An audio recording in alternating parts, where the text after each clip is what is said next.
सोन्याची अंडी देणारं बदक.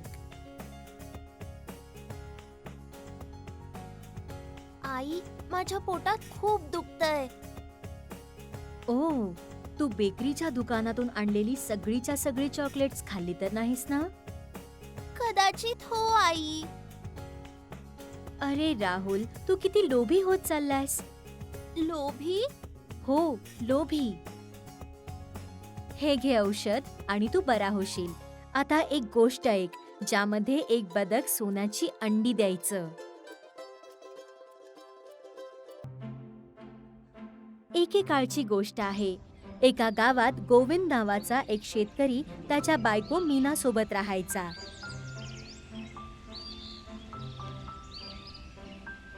ते दोघं खूप गरीब होते, पण त्यांच्याकडे एक शेत होतं ज्यामध्ये बकरी, एक मांजर, कोंबड्या आणि बदक असे पाळीव प्राणी होते.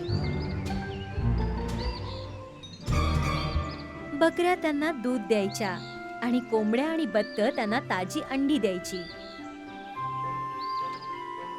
पालेभाज्या उगवायला त्यांच्याकडे बाग होती. रोज सकाळी गोविंद अंडी गोळा करायचा आणि त्यांना विकण्यासाठी बाजारात न्यायचा.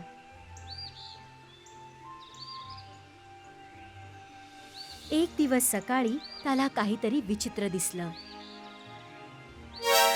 हे काय आहे? त्याला आश्चर्य वाटलं.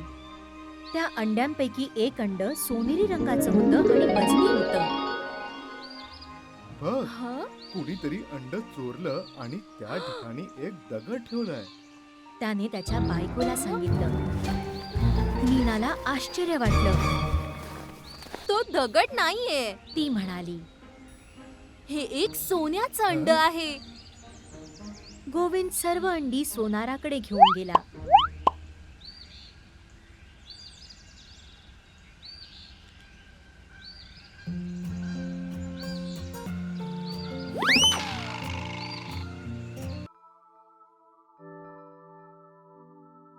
सोनाराला सुद्धा आनंद झाला. त्याला ती अंडी विकत घ्यायची होती. सोनाराने गोविंदला भक्कम पैसे दिले, एवढे पैसे की त्याने ते कधीच पाहिले नव्हते. गोविंदला खूप आनंद झाला आणि त्याने मीनासाठी एक सोन्याची अंगठी घेतली. दुसऱ्या दिवशी पुन्हा एक सोन्याचं अंड मिळालं. रोजच्या रोज गोविंद एक सोन्याचं अंड विकू लागला. त्याने स्वतःसाठी आणि मीनासाठी नवीन कपडे विकत घेतले. त्याने एक चांगलं भलं मोठं घर बांधलं. त्याच्याकडे एक मोठी बाग आणि भरपूर नोकर होते.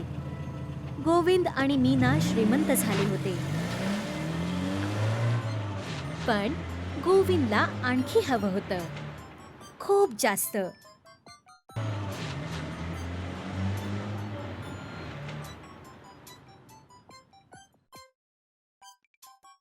रोज एक सोन्याचं अंड त्याला पुरेसं नव्हतं. त्याला जास्तीत जास्त सोनं हवं होतं. अरे, त्या लहान बदकाच्या पोटात खूप सोनं असेल. काय केलं? ते दोघं म्हणाले. आता आपल्याला आणखीन सोनं नाही मिळणार, ते म्हणाले. ते एवढे लोभी होते की त्यांनी सगळं काही गमावलं. तर माझ्या लाडक्या मुला, लोभी होऊ नकोस, नाहीतर तू सगळं गमावून बसशील.